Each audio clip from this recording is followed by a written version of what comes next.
Hello everyone, BCS ব্লুপ্রিন্টে সবাইকে স্বাগতম জানাচ্ছি। Fourth industry revolution is a common topic in our sense, but অনেকগুলো পরীক্ষাতে ফিফথ ইন্ডাস্ট্রি রেভলিউশন নিয়েও বিভিন্ন ধরনের ফোকাসড রাইটিং রিলেটেড কোয়েশ্চেন দেখা যায়। So it is an absolute necessity to understand and create a deeper concept about the fifth industrial revolution, in especially redefining the human and machine synergy. So without downfalling the time, let's start the video. So আমরা basically world economic forum এবং Forbes and Dhaka tribune and e learning industry বিভিন্ন আমরা newspaper থেকে data নিয়েছি। আশা করি it will be fruitful for all of you. So মূল ধারণাটা কি?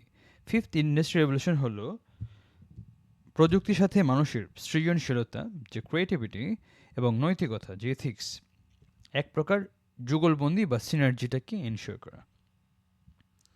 সো অর্থনৈতিক থেকে সামাজিক মূল্যে উত্তরণ, শুধু এফিসিয়েন্সি বাড়ানোর আমাদের উদ্দেশ্য নয়, বরং সামাজিক কল্যাণ নিশ্চিত করা। এইটা হচ্ছে one of the core fundamental of fifth industrial revolution. So আরেকটা হচ্ছে মাল্টি ডিসিপ্লিনারি অ্যাপ্রোচ। আমাদের যে স্টেম আছে, science, technology, engineering and mathematics, stem. So বিজ্ঞান ও প্রযুক্তির সাথে সমাজবিজ্ঞান, মনোবিজ্ঞান এবং দর্শনের যে মিলবন্ধন তাকে এনশিওর করা। So it is very important for all of us যে আমরা যাতে শুধুমাত্র একটা টেকনিক্যাল অর টেকনোলজিক্যাল বিং যাতে না হয়ে যায়, আমাদের যে consciousness, it can be the subconsciousness, the pure consciousness and the super consciousness, সবগুলো যাতে আমাদের ডে টু ডে লাইফের সাথে ব্ল্যান্ড হয়, এই বিষয়টাকে এনশিওর করা। সো উদ্দেশ্য কি? প্রযুক্তি মানুষের বিকল্প বা রিপ্লেসমেন্ট হবে না, বরং মানুষের সক্ষমতা বৃদ্ধি অথবা অগমেন্টেশন হবে প্রযুক্তির মূল উদ্দেশ্য। সো ফোর্থ ইন্ডাস্ট্রি রেভলিউশন এবং ফিফথ ইন্ডাস্ট্রি রেভলিউশনের মধ্যে একটা যদি ডিফারেন্স বা ডায়কটমি যদি আমি তৈরি করতে পারি, তাহলে কিছু বিষয় আমাদের ক্লিয়ার হবে। সো ফার্স্ট ইন ফোকাসটা কি? ফোকাসটা হচ্ছে ফোর্থ ইন্ডাস্ট্রি রেভলিউশনে অটোমেশন এবং ইফিসিয়েন্সি। একটা যে কোনো একটা মেশিন যদি হিউম্যান ডিসিশনের মাধ্যমে চলে, তাহলে সেটা যদি চারটা আউটপুট দিতে পারে, আর্টিফিশিয়াল ইন্টেলিজেন্সকে আমি যদি এনেবল করি, তাহলে সেটা আটটা, দ্যাট মিনস 100 টাইমস জিনিসটা মোর আউটপুট দিচ্ছে, মানে বেশি এফিসিয়েন্ট হচ্ছে। এটা হচ্ছে ফোর্থ ইন্ডাস্ট্রি রেভলিউশনের one of the core focus, অর্থাৎ এটা হচ্ছে অটোমেশনের মাধ্যমে। বাট ফিফথ ইন্ডাস্ট্রি রেভলিউশনের মধ্যে এইটা তো অটোমেশন অথবা এফিসিয়েন্সি তো হবেই, no doubt about that, but এই যে ডেভেলপমেন্টটা, এই ক্ষেত্রে যাতে মানুষদের যাতে উন্নয়ন হয়, যাতে ওয়েলবিং অফ হিউম্যান হয় এবং সাস্টেনেবিলিটি যাতে এনশিওর করা যায়, it is the fifth industry revolution. So সম্পর্ক কেমন? হিউম্যান ভার্সেস মেশিন, অন্যদিকে হিউম্যান মেশিন সিনার্জি খুবই ইম্পর্টেন্ট, এবং প্রোডাকশন হবে ম্যাস প্রোডাকশন ফোর্থ ইন্ডাস্ট্রি রেভলিউশনে, আর ফিফথ ইন্ডাস্ট্রি রেভলিউশন হবে পার্সোনালাইজড ম্যানুফ্যাকচারিং। সো এনভায়রনমেন্ট কেমন থাকবে? প্রযুক্তিগত উন্নয়ন হচ্ছে প্রধানতভাবে, এবং সার্কুলার ইকোনমি এবং জিরো ওয়েস্ট, এইটা হচ্ছে প্রাধান্য পাবে। সার্কুলার ইকোনমি মানে কি? লাইক আমি যদি একটা ক্যানের মধ্যে একটা মজো খাই, এরপরে জিনিসটাকে আমি যখন ফেলে দিলাম, এই যেটা জিনিসটাকে ফেলে দেওয়ার ফলে সেটা যাতে ওয়েস্টেজ না হয়ে যায়, যাতে ওইটাকে আবার রিসাইকেল, রিইউজ, রিজেনারেট বিভিন্ন হচ্ছে প্রসেসের মাধ্যমে আবার যে সাপ্লাই চেনের মধ্যে হচ্ছে জিনিসটাকে নিয়ে আসা, this is the circular economy. এই ক্ষেত্রে ওয়েস্ট হবে জিরো, এই বিষয়টাকে এনশিওর করতে হবে। সো ফিফথ ইন্ডাস্ট্রি রেভলিউশনের জন্য তিনটি মূল স্তম্ভ আছে। ফার্স্ট ইজ হিউম্যান সেন্ট্রিক, কর্মী ও গ্রাহকদের অধিকার ও নৈতিকতা অগ্রাধিকার পাবে, মানব সম্পদকে উন্নয়নের মাধ্যম নয়, বরং উদ্দেশ্য হিসেবে দেখা। So it is a human centric approach.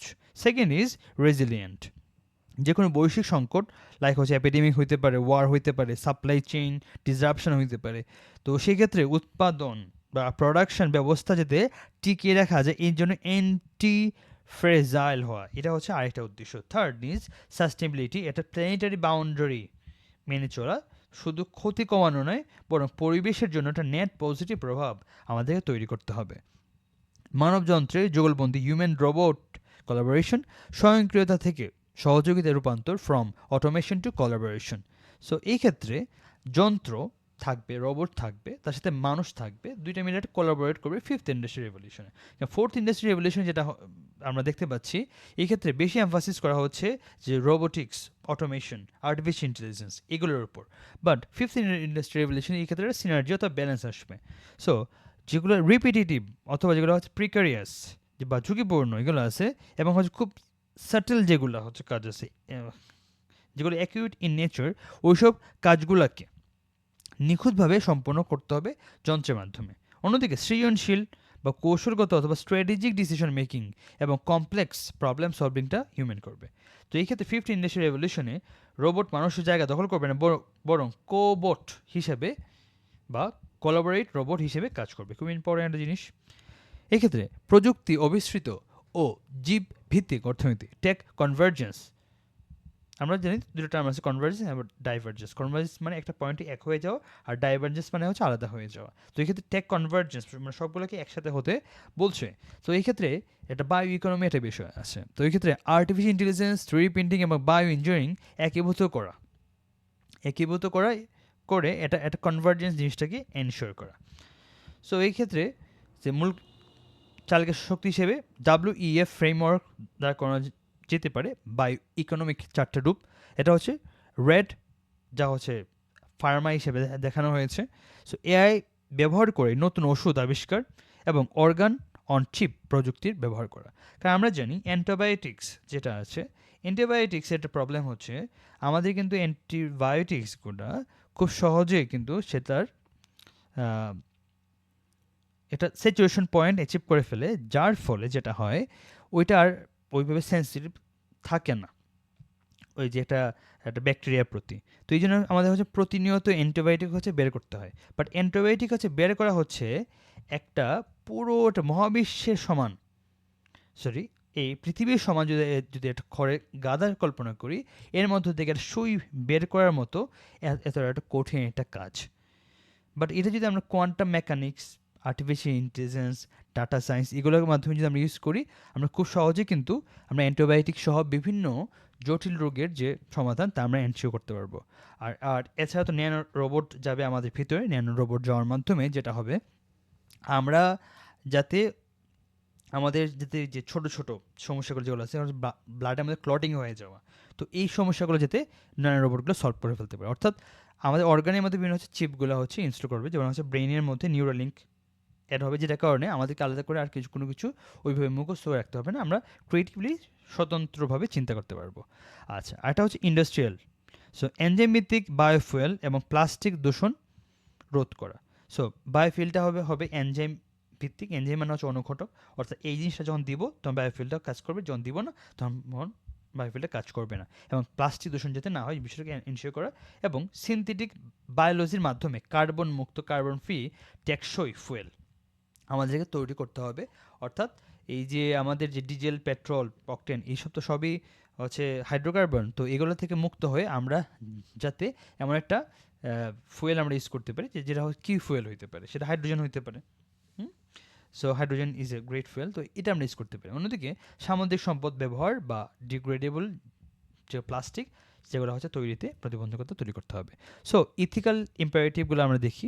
So কেন ফোর্থ ইন্ডাস্ট্রি রেভলিউশন বদলে ফিফথ ইন্ডাস্ট্রি রেভলিউশনটা জরুরি? সো ইনস্টাগ্রাম অ্যালগোরিদমের ক্ষতিকর প্রভাবে, এটা উদাহরণ বলছে, কিশোরী মলি রাসেল মর্মান্তিক মৃত্যু হয়। কারণ এসব দেখা গেছে যে ইনস্টাগ্রাম, মেটা, ফেসবুক, আমি এগুলো ইউজ করি না বর্তমানে, কয়েক মাস ধরে ইউজ করছি না। এটা কারণ হচ্ছে আমাদের সাবকনসিয়াস মাইন্ডে নানা ধরনের এমন কিছু চিন্তার তৈরি করে যেটা আসলে এত প্রয়োজনীয়। লাইক হচ্ছে কে কটা সাবস্ক্রাইব করলো, কে কটা লাইক দিল, কে কেমন কমেন্ট করলো, এগুলো সব আমাদের লাইফে এত বেশি ইম্পর্টেন্ট না। কিন্তু এগুলোকে আমরা বেশি ইম্পর্টেন্ট দেওয়া হচ্ছে। এই যে এমনও দেখা গেছে যে মাতৃদিবসে মাকে নিয়ে অনেক বড় বড় পোস্ট হচ্ছে, কিন্তু বাসায় মাকে হেল্প করার নামে কোনো জো নেই। তো এই ক্ষেত্রে এইসব সমস্যাগুলো তৈরি হচ্ছে ফোর্থ ইন্ডাস্ট্রি রেভলিউশনের কারণে। কারণ অ্যালগোরিদমগুলো এইভাবেই সেট করে দিচ্ছে, যেগুলো হচ্ছে ভায়োলেন্ট, যেগুলো হচ্ছে এত ভালো না, যেগুলো হচ্ছে ক্রিঞ্জ, এইসব জিনিসপাতি বেশি ছড়াচ্ছে rather than the educated and good things. So metaverse নামে একটা ফেইল একটা প্রজেক্ট মেটা বা ফেসবুক তৈরি করেছিল, যেটার মাধ্যমে হয়রানি বা এইসব হওয়ার সম্ভাবনা থাকে, যেগুলো থেকে হচ্ছে দূরে থাকার জন্য আমাদের ফিফথ ইন্ডাস্ট্রি রেভলিউশনটা জরুরি। সো এক্ষেত্রে ইথিক্স এবং মেশিন, সফটওয়্যার ও যন্ত্রে মানবিক মূল্যবোধ ও নৈতিকতা এবং ট্রাস্ট অর্জনে সংযুক্ত করা। প্রযুক্তি উন্নয়ন শুধু ইফিশিয়েন্ট হলে চলবে না, তা অবশ্যই হচ্ছে ইথিক্যালি সাউন্ড হতে হবে। সো ট্রান্সফরমেশন ম্যানুফ্যাকচারিং, আমরা স্মার্ট ফ্যাক্টরিগুলো আমরা দেখতে পারি, internet of things IoT, artificial intelligence এবং রিয়েল টাইম ডাটা ব্যবহার করে মানুষের তদারকিতে ত্রুটিহীন এবং নিরাপদ ব্যবস্থা করা যাবে, এবং পার্সোনালাইজ ম্যানুফ্যাকচারিং হচ্ছে করা যাবে।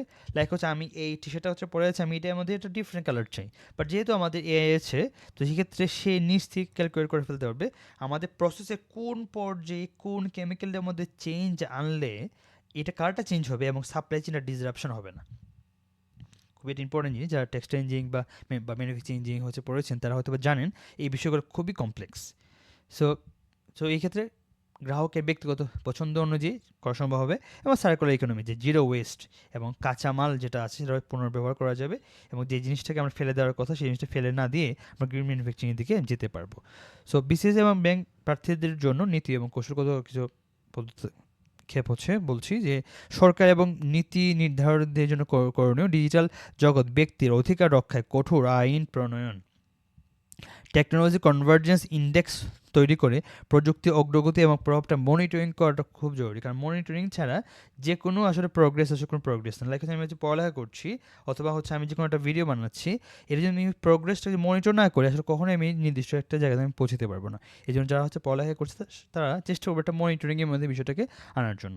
সো প্রাতিষ্ঠানিক উদ্যোগটা কি, গবেষণা এবং উন্নয়ন আর&ডি বা রিসার্চ অ্যান্ড ডেভেলপমেন্টের জন্য দীর্ঘমেয়াদে এটা লং টার্ম একটা ভেঞ্চার ক্যাপিটাল অর্থায়নের ব্যবস্থা করতে হবে। মাল্টি স্টেক হোল্ডার যারা আছে, সরকার, একাডেমি এবং প্রাইভেট সেক্টরের মধ্যে একটা partnership, PPP, public private partnership, এগুলো হচ্ছে আনতে হবে, এবং প্রযুক্তিগত উন্নয়নের জনসচেতনতা তৈরি করতে হবে। পলিসি ও সিদ্ধান্ত গ্রহণে সাধারণ মানুষদের মধ্যে সক্রিয় অংশগ্রহণটা নিশ্চিত করতে হবে। তো আলটিমেটলি এটাই বলতে পারি, পঞ্চম শিল্প বিপ্লব কেবল একটি প্রযুক্তিগত উন্নয়ন নয়, এটি একটি দার্শনিক পরিবর্তন বা philosophical shift. So it is a paradigm shift, but it is a paradigm shift throughout the means of a philosophical way. এটি আমাদের শেখার প্রযুক্তির মানবতা সেবা করবে, মানবতা প্রযুক্তির নয়। অর্থাৎ the technology could be hour slave, but we should not be the slave of the technology. So ultimately এমন একটি নেট পজিটিভ ভবিষ্যৎ নির্মাণ করা যেখানে অর্থনৈতিক প্রবৃত্তি, পৃথিবীর সুরক্ষা বা প্ল্যানেটারি বাউন্ডারি এবং মানুষের মানসিক প্রশান্তি এই কিছুতে গাঁথা থাকে। So if you find this video is useful for you, don't forget to subscribe this video and I will see you on the other side. Thank you.